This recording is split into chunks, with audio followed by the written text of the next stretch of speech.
Peralta Saucedo, académico de la Facultad de Derecho de la UNAM, ex subsecretario de Gobernación. Como siempre, me da mucho gusto saludarte y la verdad es que queríamos tener todas las voces sobre este polémico tema. Por tu lado, por supuesto, conocer la visión desde el gobierno federal. ¿Qué nos dice la renuncia de Saldívar en términos de legalidad, de independencia de poderes, de la fortaleza de la Suprema Corte? Te saludo desde Álvaro Obregón, aquí en la Ciudad de México. Y más allá de una opinión del gobierno federal, porque yo ya no pertenezco al gobierno federal, te doy una opinión como jurista, como abogado, y te puedo decir que el artículo 98 de nuestra Constitución establece una serie de ordenamientos en los cuales vienen los supuestos por los cuales un ministro de la Suprema Corte de Justicia puede renunciar a su cargo. Los 5 supuestos precisamente relacionados con el artículo 98 de la Constitución tienen que ver con lo siguiente. Dice: la renuncia de los ministros de la Suprema Corte de Justicia de la Nación solamente procederán por causas graves que serán sometidas al Ejecutivo, es decir, al presidente de la República. Por eso es que el ministro Saldívar dirige su carta de renuncia al presidente de la República, porque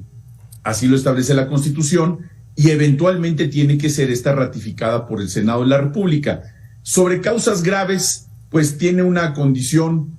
de interpretación. Puede ser simplemente una condición personal que le impida continuar con el ejercicio tan noble que es precisamente estar en la máxima magistratura del país, que es la Suprema Corte de Justicia, y dentro de estas condiciones, pues se busca que existan una serie de equilibrios, que son 5, como te decía, precisamente estos equilibrios que señala la Constitución. El primero de ellos es que sin duda lo que los ministros puedan tener como un sentimiento que pueda ser objeto de presiones para renunciar, no sea objeto de esta condición.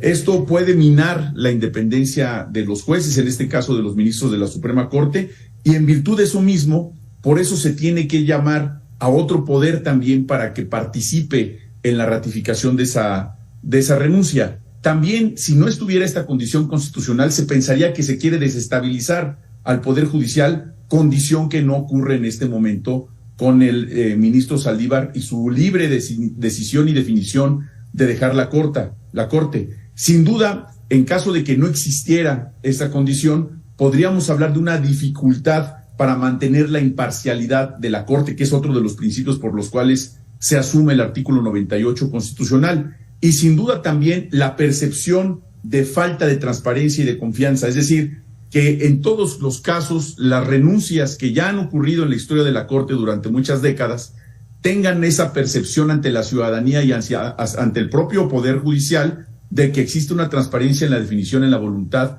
de una persona cuando ya no merece o ya no quiere estar dentro de este encargo. Y sin duda el impacto, yo creo que esa es la parte más importante, Joely, el impacto a la legitimidad del Poder Judicial. Los ministros de la Suprema Corte están dentro de un ámbito donde, curiosamente, en estos últimos años ha habido una condición de diferencias por temas donde las acciones del gobierno de la República han venido a enturbiar hasta cierto momento la relación institucional entre ambos poderes. Yo creo que esta transparencia con la que hoy se está conduciendo el ministro Saldívar refuerza la legitimidad de la Suprema Corte de Justicia como un poder más y no el poder de los poderes, no como se contemplaba en el poder supremo, como en su momento ocurrió en la época porfirista, donde incluso se involucraba en la toma de decisiones de los otros poderes. Yo creo que estas decisiones de renuncias, más allá de un tema polémico que por supuesto llama mucho la atención, está dentro de las facultades que establece el artículo 98 de la Constitución, que a todos los mexicanos nos acoge y nos llena de derechos, pero sin duda también fortalece las instituciones, porque estas definiciones, más allá de lo que se ha especulado, de lo que él vaya a aspirar o no, se encuentra en el libre, absolutamente en la libre definición de diseñar cuál viene siendo su propio futuro político o su futuro profesional, ya sea dentro de un proyecto político con la doctora Claudia Sheinbaum, que lo vimos ahí en redes sociales, o simplemente realizar otra actividad que a él le plazca. Nos dicen por acá en redes sociales, ¿por qué no lo decidió hace 5 años? Y obviamente, pues hay un severo contraste, ¿no? En la oposición aseguran, de todo, que la renuncia es ilegal, que el ministro no era independiente, que mina la operación de la Suprema Corte, que efectivamente daña la independencia y el equilibrio de los poderes. ¿Qué responder a esto? No, de ninguna manera. Yo considero que el ministro Saldívar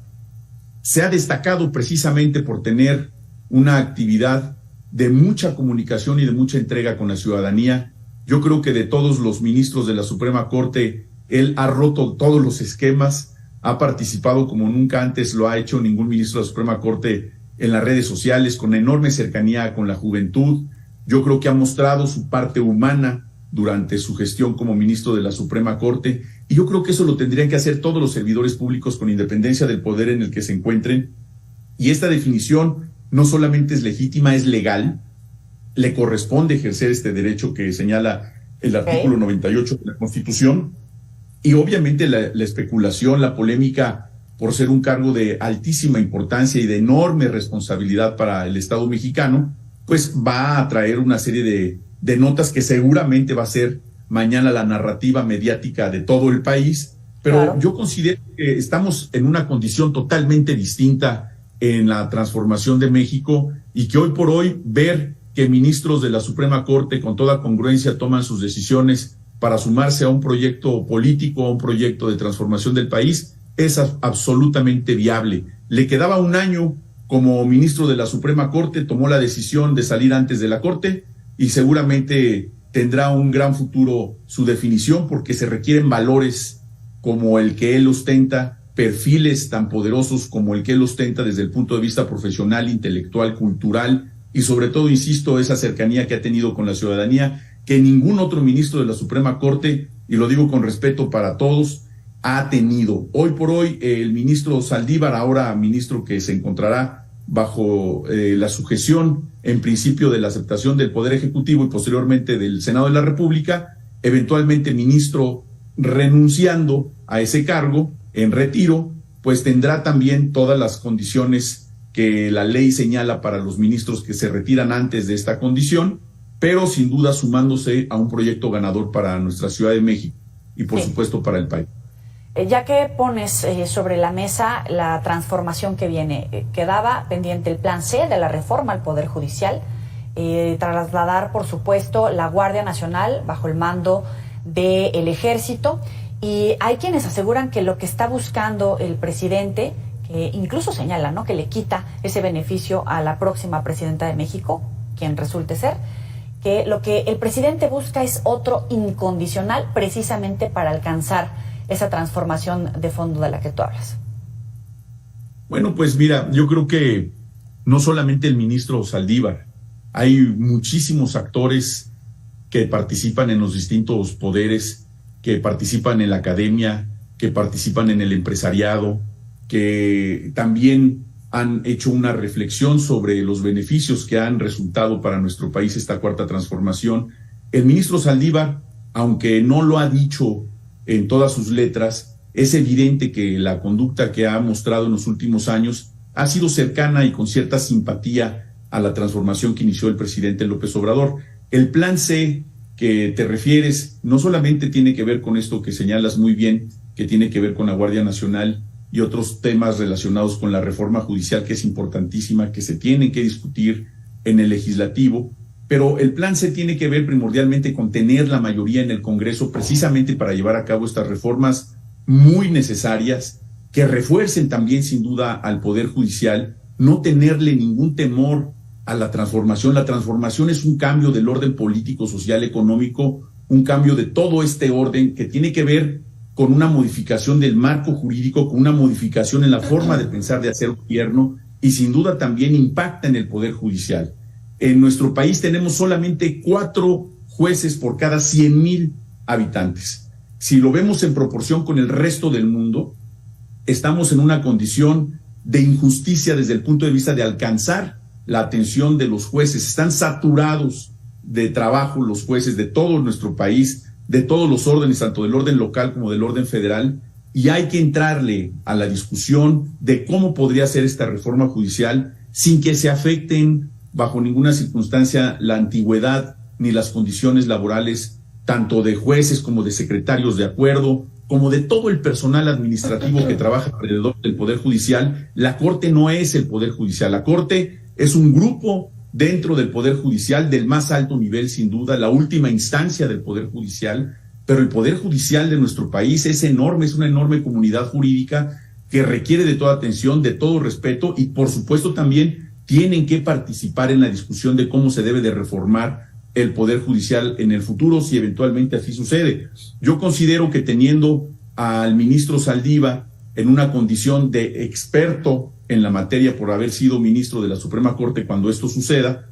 pues evidentemente puede guiar una reforma judicial congruente, inteligente, viable. No hay una reforma legislativa que no tenga que tener a como dé lugar presupuesto. Una reforma de esta envergadura también tendrá que tener un presupuesto, que no lo vimos en este presupuesto de egresos. Eventualmente eso tendrá que ser una reforma que se aplique hasta el año 2025 para que tenga viabilidad. No se trata simplemente de deshacernos del Poder Judicial o de romper con los esquemas que han venido construyéndose durante décadas en nuestro país. Se trata de hacer una reforma que sirva a la gente, donde se incremente el número de jueces, donde se busque la justicia, incluso otros métodos de justicia como la justicia transicional y la cultura de la paz, donde hablemos de otras formas de justicia en nuestro país que no se han contemplado y que suceden ya en otras partes del mundo. Yo creo que tenemos que entrar en una discusión, Joely, muy profunda, donde todas las opiniones deben de caber y sin duda la opinión del ministro Saldívar eventualmente será muy valiosa.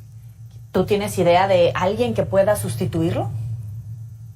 Pues hay muy buenos abogados en nuestro país. Yo creo que tendría que ser alguien comprometido también con la patria, con una visión de sentido social y sin duda también que sea un ministro que conserve y que tenga esta visión de Estado que hoy se está tratando de construir en nuestro país, que es un primer trecho, falta mucho para consolidarse y yo considero que hay muchos abogados, hay gente con carrera judicial, hay abogados que tienen una experiencia muy amplia en ese sentido que sin duda pueden ocupar esa magistratura tan honrosa. Ricardo Peralta, muchísimas gracias por estos minutos para el auditorio de Mega Noticias. Muchas gracias a ti, Joely, un saludo para todos desde Álvaro Obregón. Hasta pronto, muchas gracias. Hasta pronto.